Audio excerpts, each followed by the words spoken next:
ہمیں بچپن میں نہیں بلکہ جب نئی جوانی شروع ہوتی ہے تو ایک بیماری آتی ہے اکثر نوجوانوں کو، پمپلز کی، خاص طور پر حکماں جو ہیں علاج اس کا سب سے بہترین علاج یہی بتاتے ہیں کہ اس کو ہاتھ نہ لگاؤ، بس اسے ناخن نہ لگاؤ، اس کو پھوڑو مت، اس لیے کہ وہ دھبا پیدا کر دیتا ہے۔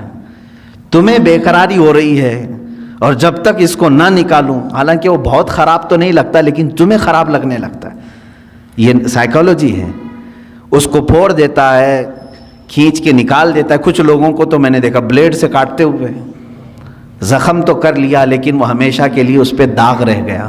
اب اس داغ کو ختم کرنے کے لیے پتہ نہیں کتنے کریم لگاتا ہے، پھر اس کو لیپا پوتی کی جاتی ہے۔ گناہوں کے ایسے ہی معاملات ہیں، جنہوں نے جوانی میں لطف اٹھائے، لذتیں اٹھائی، اپنے ہاتھوں سے گناہ کیے، اپنے شرمگاہ سے گناہ کیے، اپنی آنکھوں سے گناہ کیے، اپنے زبان سے کیے، چند دنوں کے بعد یہ گناہوں کے دھبے اس طرح سے ہوتے ہیں کہ اللہ رب العزت کی نظر رحمت اس کی طرف نہیں ہوتی ہے، اس کی دعائیں بار اجابت سے نہیں ٹکراتی ہیں۔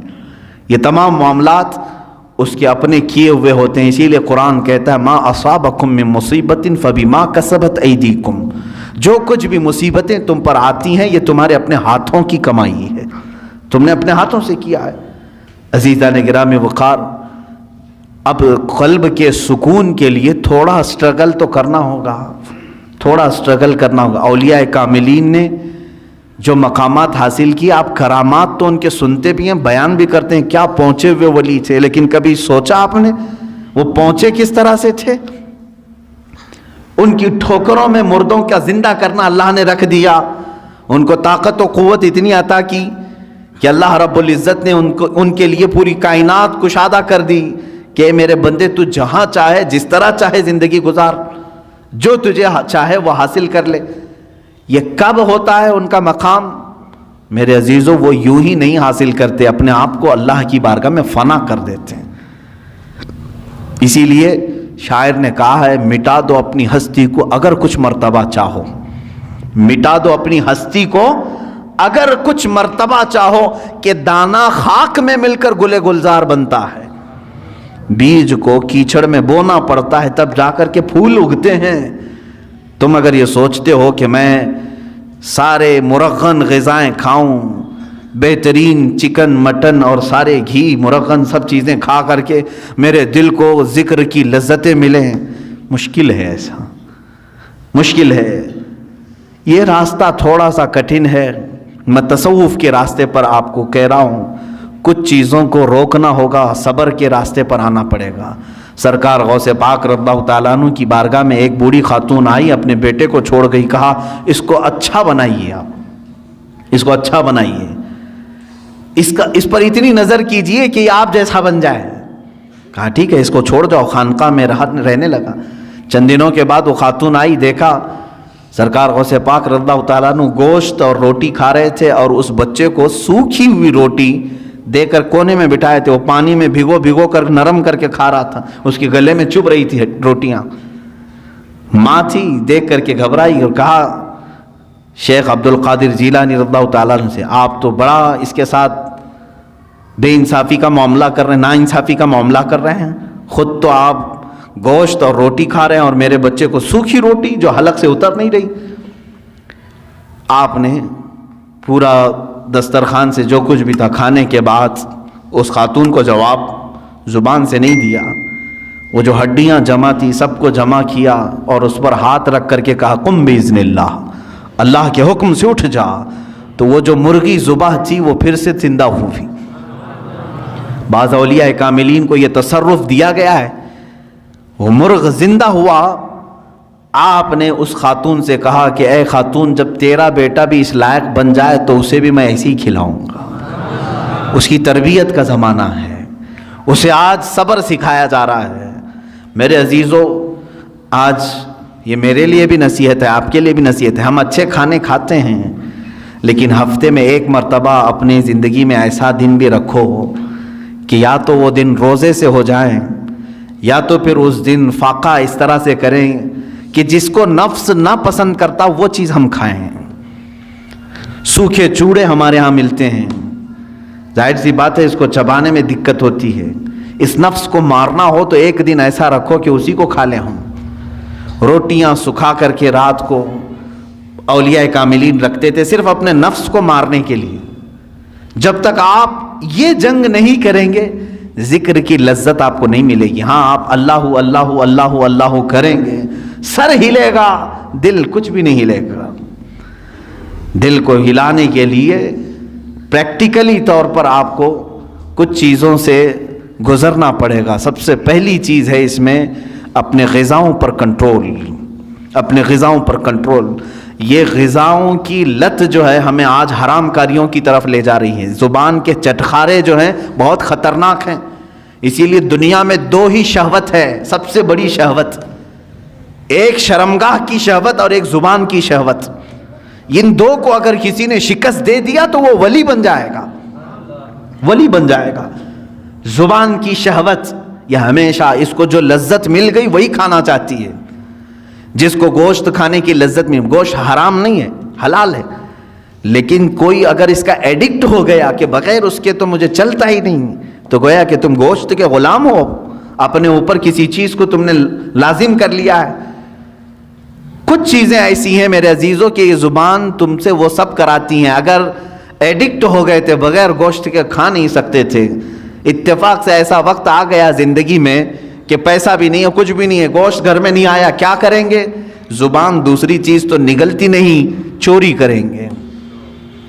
اور کسی ایسی جگہ پر گئے جہاں پر صرف خنزیر کا گوشت مل رہا ہے وہ بھی کھا لیں گے. کھاتے ہوئے میں نے دیکھا ہے ممبئی میں, زبان کا چٹخارا ہے. پیزا میں پیزا ملتا ہے, خنزیر کا گوشت ڈال کر کے آدمی بیچ رہا ہے, لوگ خرید رہے ہیں, کھا رہے ہیں. نان ویج کھانے کا ایک شوق ہے. میرے عزیزوں کوئی بھی چیز اپنے اوپر اتنی غالب نہ کر لو کہ تم اس کے غلام بن جاؤ اور مجبوری میں تمہیں وہ سب کرنا پڑ جائے. ہاں دنیا سے بقدر ضرورت چیز اٹھاؤ, کسی بھی چیز کو اپنے اوپر حاوی ہونے نہ دو. دو بزرگوں کی بات میں بتا کر کے اپنے ذکر کی مجلس شروع کرنے جاتا ہوں. ایک ہیں سیدنا ابو بکر شبلی رضی اللہ تعالیٰ عنہ, سیدنا جنید بغدادی رضی اللہ تعالیٰ عنہ کے خلیفہ مجاز مرید صادق. شجرہ قادریہ میں ان کا نام آتا ہے. بحر شبلی شیر حق دنیا کے کتوں سے بچا, ایک کا رکھ عبد واحد بے ریا کے واسطے. سیدنا ابو بکر شبلی رضی اللہ تعالیٰ ان کے ذکر کرنے کے متعلق تو کتابوں میں لکھا ہے کہ رات کے وقت جب یہ کھڑے ہوتے, دیکھیں نیند کا بھی تو غلبہ ہوتا ہے نا انسان کو. اب زیادہ دیر اگر میں بٹھاؤں تو جمائی شروع ہو جائے گی, ہاں ہو کھولنا شروع کریں. کھانا جب زیادہ ہو جاتا ہے تو نیند کا غلبہ بھی آیا, اور یہ نیند بھی اللہ رب العزت کی یاد سے غافل کرنے والی چیزوں میں سے ہے. خشوع و خضوع نہیں رہے گا, اطمینان قلب نہیں رہے گا. یا تو مجبوری میں بیٹھے گا, یا تو تماشا دیکھنے کے لیے بیٹھے گا, یا تو صرف نام گنانے کے لیے بیٹھے رہے گا. جو اس کا قلب کا حضور ہے, حاضری, وہ نہیں ہو پائے گی. نیند کا غلبہ آیا. حضرت ابو بکر شبلی رحمۃ اللہ تعالیٰ علیہ سلسلہ قادریہ کے مشہور بزرگ ہیں. رات کو عبادت کے لیے کھڑے ہوئے, جھپکی آئی, اونگ آتی ہے نا, صرف ایک اونگ آئی, اللہ اکبر. اس کے بعد آپ اتنا روئے, اٹھے اور جا کر کے کیا کرنے لگے معلوم ہے؟ نمک میں سلائیاں پھیر کر اپنی آنکھوں میں لگایا. نمک کا سرما لگاتے تھے, صبح تک ان کی آنکھوں سے خون بہتا تھا. لوگ دیکھتے, ان کے مریدین کہتے, روزانہ پھر آپ نے یہی کرنا شروع کیا. کہا میں ان آنکھوں کو کیوں نہ سزا دوں جو مجھے میرے رب کے حضور حاضر ہونے سے روکتی ہیں. میں ان آنکھوں کو کیوں نہ سزا دوں, یہ غافل کرتی ہیں مجھے میرے رب کے حضور حاضر ہونے سے. یہ اسٹرگل ہے. اولیاء کاملین یوں ہی یہ مقامات نہیں حاصل کیے, انہوں نے اپنے آپ کو فنا کر دیا یاد الہی میں. حضرت شاہ مینا رحمۃ اللہ تعالیٰ علیہ لکھنؤ کے بڑے بزرگ ہیں. شاہ مینا کے نام سنے ہوں گے آپ. یہ لکھنؤ میں آج بھی ان کا مزار مرجع خلائق ہے.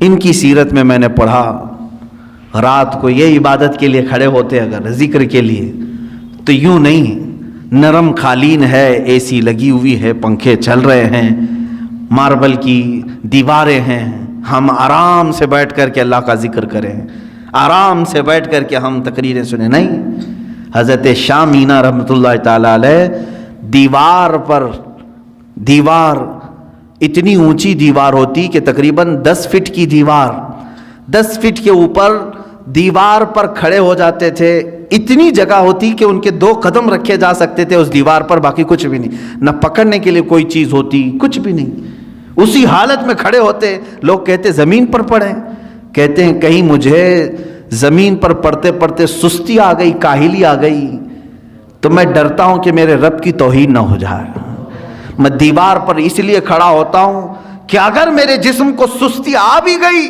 تو سزا مل جائے گی، دیوار سے دھڑام سے گروں گا، جسم کو جو سزا ملنی وہ مل جائے گی۔ دیوار پر ایسے کھڑے ہوتے تھے، ایسے کھڑے ہوتے کہ پکڑنے کے لیے کوئی چیز وہاں پر نہیں ہوتی، ظاہر سی بات ہے بالکل الرٹ آدمی رہے گا اس طرح سے۔